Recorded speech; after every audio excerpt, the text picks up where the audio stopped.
Chapter 12, Future Directions. This chapter covers using prompt patterns to write and explain code, current limitations and future directions of generative AI tools. In this final chapter, we want to give you a glimpse of the creative ways people are currently using generative AI tools such as GitHub Copilot and ChatGPT. For example, it's possible to make Copilot Chat ask you the questions, rather than the other way around. And it's possible to make Copilot take on a different persona to be even more helpful to your current programming task. We're going to keep this brief, and it's not clear how much of this will become standard practice, but we want to take this opportunity to demonstrate the power of being creative with these new tools. We'll also talk about some of the current limitations of generative AI tools. You've seen some of them already in this book. And offer our thoughts on what may be next. Section 12.1, Prompt Patterns.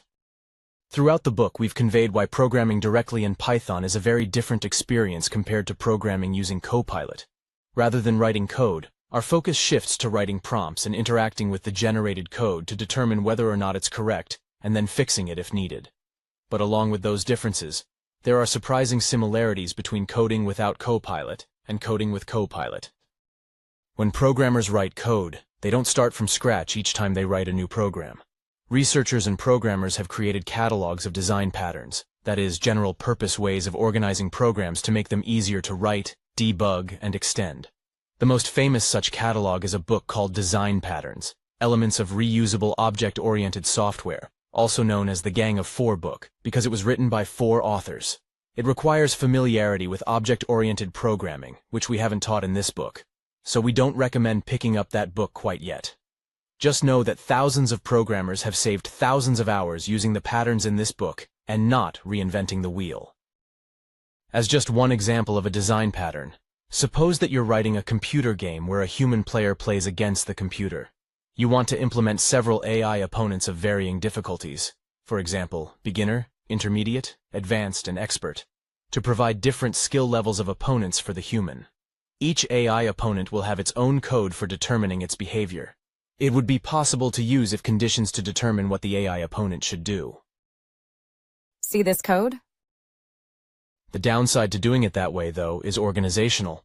We'd have all the AI code for the various AI opponents in the same place.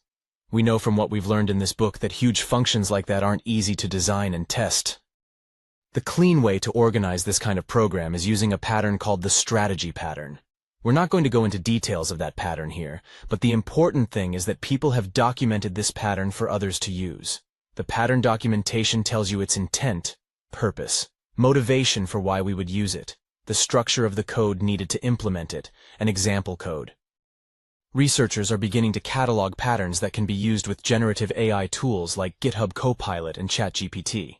They're called prompt patterns, and similar to design patterns, they tell you how to construct a prompt to achieve a desired goal. The documentation for each of these patterns is similar to the documentation for design patterns, but rather than example code, we get example prompts that we can use. In this book, we've spent most of our time on 2 types of AI responses: generating code, by pressing Tab in VS Code, and explaining code, by using Copilot Chat. The new prompt patterns that are emerging can help generative AI tools go beyond these to help with other code-related tasks. To give you a flavor of the state-of-the-art in prompt patterns, we'll sample a couple of them here. For many more, we encourage you to check the catalog of prompt patterns that we've used. Be warned, though, we're referring you to an academic paper, rather than a beginner's guide, because we're not aware of any beginner's guides at this time. This is still new stuff. Copilot Chat may not engage in these prompt patterns. At the time of writing, Copilot Chat refuses to engage in some of the cataloged prompt patterns, claiming that they are unrelated to programming assistance. While some may be less specifically related to programming, they are all designed to help programmers. Unlike ChatGPT, Copilot has been designed to try to always stay squarely on the topic of programming. If you decide to explore the variety of patterns further, you may wish to do so using ChatGPT when your interaction with Copilot isn't productive. Section 12.1.1, Flipped Interaction Pattern. To this point, we've been the one requesting code and asking questions, and Copilot has been the one answering. But it's possible to flip the script so that Copilot does the asking and we do the answering. This is called the flipped interaction pattern. The intent of this pattern is to help us interact with the AI when we don't know what information it needs to perform a task. The motivation is that the AI may know what to ask us to get to its goal faster than if we provided incomplete or unhelpful information. The structure of our prompt will look like this. I would like you to ask me questions to achieve X. You should ask questions until we achieve this goal, where X is the goal we'd like to achieve. This structure isn't meant to precisely dictate the prompt that we should use.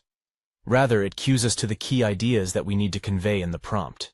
Here, for example, the key ideas are that we want Copilot to ask the questions and that we don't want it to stop until our goal has been achieved. In Chapter 3, we wrote a function to keep asking the user for a password until they typed a strong password. Suppose we weren't sure how to design this function. We could ask Copilot to design it for us by providing a code prompt, but then it might make decisions that we don't agree with. Instead, we can have Copilot ask us the questions. Let's use Copilot Chat to do this. Human. I would like a Python function that keeps asking the user for a password until they provide a strong password. Ask me questions one at a time until you can write that Python function. GitHub Copilot. Sure, I'd be happy to help you write a Python function that keeps asking the user for a strong password. Here are some questions to get started. 1. What do you consider to be a strong password? 2. Should the function have any input parameters? 3. What should the function return? 4. Should the function have any side effects, such as printing messages to the console? 5. Should the function have any error handling, such as handling invalid input from the user? Copilot failed to follow our instruction to ask me questions one at a time. Let's remind it. Human. Ask me the questions one at a time.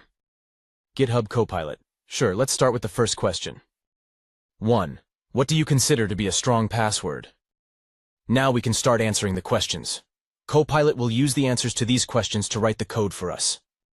Human. The password must have at least one uppercase character, at least one number, and at least one punctuation mark. GitHub Copilot. Great, thanks for letting me know. Here's the next question. 2. Should the function have any input parameters? Human. I don't know. What would they be used for? GitHub Copilot.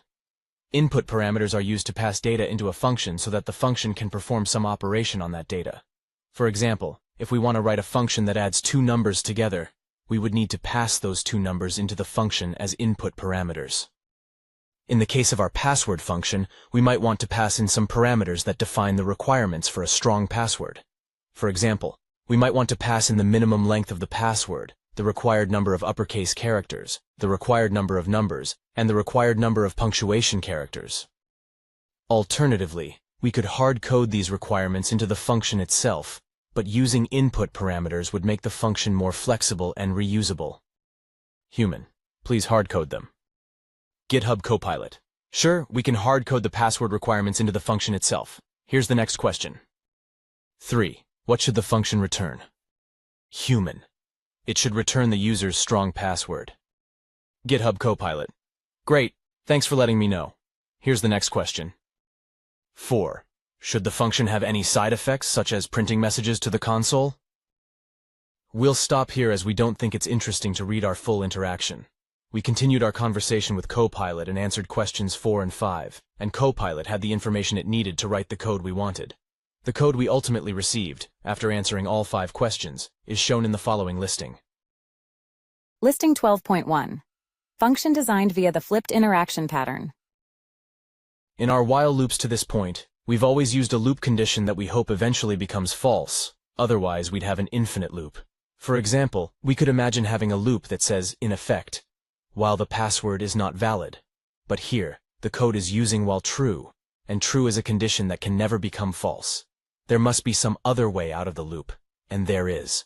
We get out of the loop through a return statement when the password is valid. That is, instead of while the password is not valid, the logic here is loop forever. If the password is valid, stop looping. The while true form of while loops is a common alternative structure to the style that we've seen throughout the book.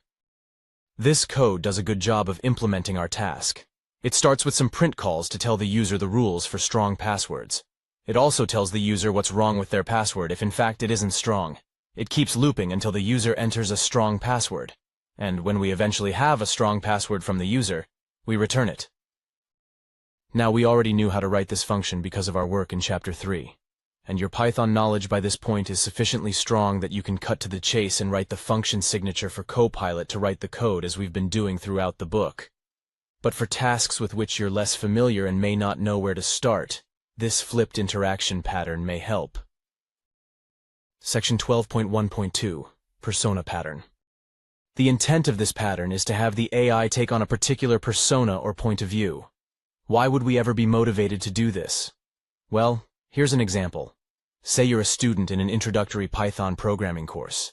Your instructor is using Copilot as part of the course, but they are disallowing some Python features that they feel detract from learning introductory Python. You could ask Copilot to take on the persona of that instructor, and then help you check your code to find and, if necessary, remove any disallowed Python features. The structure of our prompt will look like this. From now on, act as persona X. Provide outputs that persona X would create. We'll fill in X with a particular persona. Let's try this with our introductory programming instructor persona. We'll ask Copilot to play the part, disallowing a list of more advanced Python concepts. Don't worry if you've never heard of these. Human. From now on, act as an introductory Python programming instructor. In the course that you're teaching, the following Python features aren't allowed: list comprehensions, generators, lambda, and the any function. I will provide code, and you'll review the code for any Python features that aren't allowed and suggest how to rewrite the code to not use those features. GitHub Copilot. Sure, I can do that. Please provide the code you would like me to review. Let's feed it the getStrongPassword function from the previous section. It uses the any function, and by our persona rules, that function isn't allowed. Here's our original code and what Copilot does in response. Human. See this prompt? GitHub Copilot. The getStrongPassword function uses the any function, which is not allowed in your course. Here's a modified version of the function that does not use the any function. See this code? This version of the function uses a for loop to iterate over each character in the password and check if it meets the requirements. This approach is more verbose than using the any function, but it does not use the disallowed Python features. As Copilot Chat indicated, this program doesn't use the any function. Copilot has rewritten the program to avoid that function, thereby following the rules set by our Python programming persona. The any function returns true if one or more values in its argument are true, and false if all values in its argument are false. Behind the scenes, any must be looking at each value to check whether it's true or false. Sounds like a loop, right? Indeed, a loop is exactly what Copilot has used here to replace the any function calls.